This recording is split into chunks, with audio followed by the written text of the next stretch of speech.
سلام علیکم بابا. وعلیکم. ژوند څنګه دی بابا؟ ژوند ولاړ بې توره ده. ولې؟ بس خو غریبي ده، کله یې کله نه. موږ د حاجي صاحب د خدای نه غواړو، د حاجي صاحب نه غواړو چې موږ سره کومک وکړي. ها ها چون حاجي صاحب بابا چې دی فارسي زبان دی خو بعضې پښتو خبرې هم کوي. معنی خیم که حاجی صاحب بسیار که ما کمک کنه پریشان دین کند و کپر کن و علف دیدیم از مجبوری او کرای خانه و دو خانه بودیم، کرای دو خانه مانده گای پگامه گای بیگا.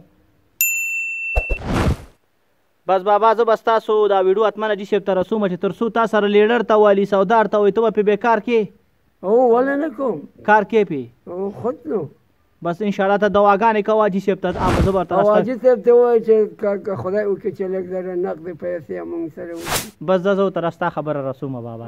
صحیح دی. الله دې دا دنیا هم ګل ګلزار کړي، هغه دنیا هم دې ګل ګلزار کړي او خدای دې حاجي صاحب هم په دې دنیا هم کامیاب کړي، په هغه دنیا هم چې موږ سره کومک وکړي.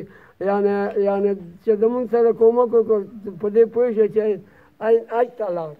بس زه به ستا ویډیو ته رسومه بابا حتمنه.